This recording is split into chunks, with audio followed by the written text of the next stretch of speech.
குருவே சரணம். இன்று சிவராத்திரி.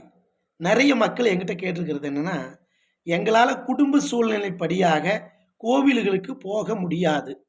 எங்க வீட்டிலிருந்து பூஜை செய்து கொள்வதற்கு எளிமையாக இறைவனுக்கு பிடித்தவாறு ஒரு பதிவு குடுங்கள் ஐயா! அப்படின்னு கேட்டிருக்காங்க. இப்ப நான் சொல்ற பதிவு பார்த்தீங்கன்னா, இறைவன் உங்க கூட தான் வந்து உட்காருவார். கூடவே இருப்பார்.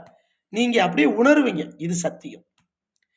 பச்சரிசி மாவும், வெல்லமும் கலந்து இடிச்சு, ஒரு லிங்க உருவத்த செய்து கொள்ளுங்க. வாழை இலை விரிச்சுக்குங்க. நாட்டு மருந்து கடையில போயிட்டு, தாமரை திரி வாங்கிக்கிங்க. 5 திரி வாங்கிக்கிங்க. 5 அகல் விளக்கு வாங்கிக்கிங்க.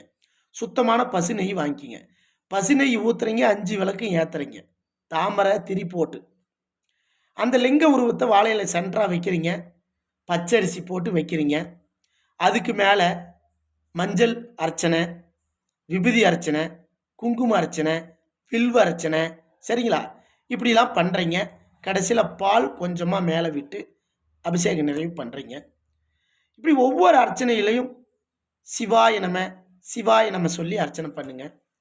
நாளைக்கு காலையில பசுமாட்டுக்கு அந்த லிங்கம் செய்தீங்க இல்லையா? பச்சரிசி மாவும், வெல்லமும் கலந்து, அத கொண்டு போய் பசுமாட்டுக்கு ஊட்டிருங்க.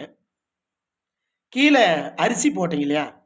பச்சரிசி அந்த லிங்கத்த வைக்கிறதுக்கு, அத கொண்டு போயி வேப்ப மரம், வில்வ மரம், அரச மரம் இருக்கிற இடத்துல எறும்புகளுக்கு, பூச்சி புழுவுகளுக்கு போட்டுருங்க.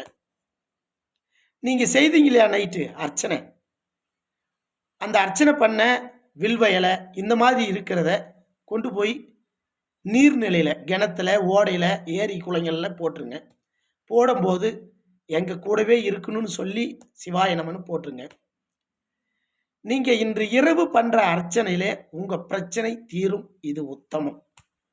குருவே சரணம்.